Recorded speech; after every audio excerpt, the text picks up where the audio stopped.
election. Joining me on the phone right now, House Representative candidate for Missouri's 2nd District, Ann Wagner, joins me on the phone with an answer to this question. Good afternoon. Thanks for joining me. Hi, Dana. Great to be with you and your listeners, always. Of course. This is, I mean, you're a mother. You have children. You have a young man who is, in West Point and going to serve his country. And you've been watching, I'm sure, all of the deflections that Democrats have been throwing, especially towards women. Anything to distract from discussing this president's record. And in doing so, they're actually kind of offending the number one voting bloc that they need to get. And we have a poll out from Quinnipiac today discussing the economy. And you and I were talking recently. This voting bloc, this highly prized voting bloc, you're out there, you're campaigning, you're meeting these women. What would you call them? I call them budget moms. That's who we are. This is what the battle is going to be about in this next election. I am speaking much like, Lieutenant Governor Rebecca Clayfish, at kitchen tables in people's homes, to women that are working their tails off in the home. Those are working outside of the home. Those are trying to juggle both. And what they would classify themselves as budget moms. Women who are balancing and juggling a family budget, have had to cut back. We've got to live within our means, and we want a government that does the same. And we are universally tired and fed up with a federal government that we feel is mortgaging our children's future with reckless spending and, frankly, dangerous and unsustainable debt, and the list could go on and on and on. Women, moms in particular, make a majority of the household purchasing decisions. We just do. Mm-hmm. And especially on issues, Dana, that are so hot and so important right now, like health care. Right. We decide health care for our children, for the elderly, for our parents, for ourselves. We're the ones that are filling the minivan up with gas, and we know the price at the pump. We know what the effect that this administration's horrific, backwards, unsustainable energy policies have had on the family budget. And frankly, myself, what I'm seeing across this district, listening to women, to moms, I think the new battle should be about the budget moms.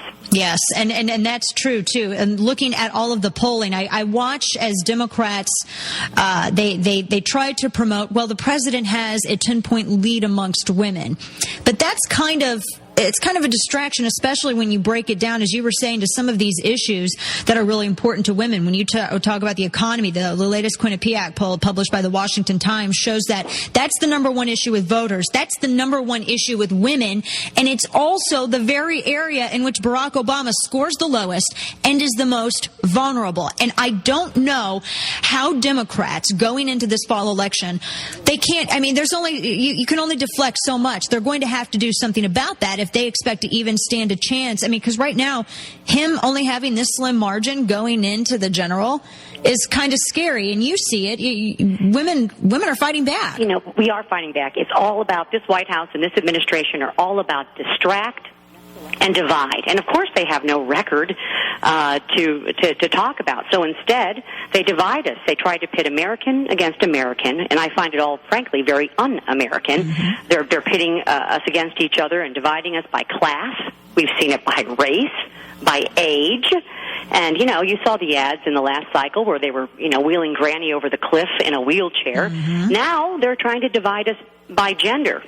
And there should be no war on women. What there really is a battle for our votes. Women make up about 52 to 53% of the electorate, and we decide. We budget moms will decide the outcome of this next election in 2012. Yeah, and just as it's almost always been that way in the past elections, that's the demographic that really comes out strongly. And I think it's just, women, I'm not slighting men at all, but women, they see it, I think, maybe quicker than men do. I'm sure there's a lot of philosophical discussion to be had there. A mom is and both parents, yes, frankly, but we're only as happy as our most unhappy child. And I frankly see a whole generation of unhappiness ahead of us if we continue down this European socialist style path that this administration is pursuing. You know, we need an economic environment that fosters growth, that keeps us competitive,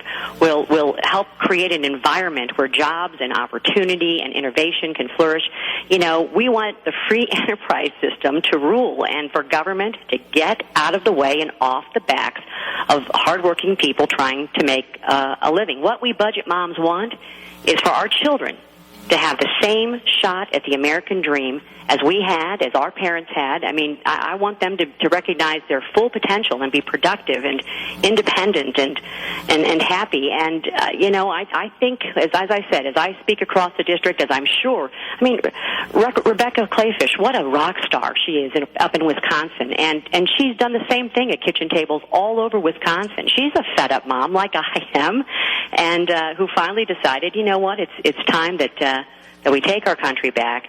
That we fight for the issues and the ideas and the things that are important to us and to this free enterprise system and to our children. Absolutely. And when we hear the Democrats and the rhetoric of war on women, there is a war on women. It's being perpetuated by their policies. And that's what the budget moms are fighting. They see their choices, for the party of pro-choice, they see their choices restricted when they go to the grocery store and they see the price of produce and they have to edit their grocery list down to make budget.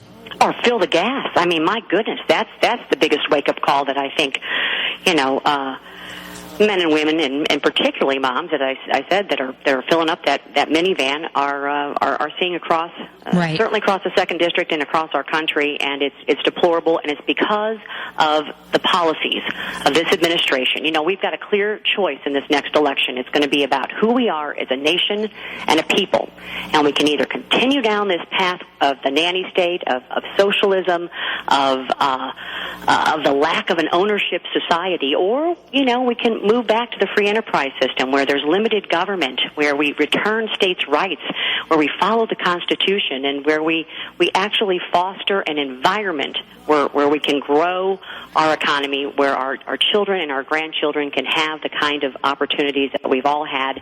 I'm telling you, you're right. We've lived through the progression of soccer moms to security moms, and now it's about the budget mom. Absolutely. Ann Wagner, House candidate Mo 2, AnnWagner.com is the website. Thanks for taking this fight. You know, strong conservative woman. Thanks for taking this fight to D.C. I appreciate it very much. I appreciate your listeners, and we're going to take this fight all the way. Thanks so much. Take care.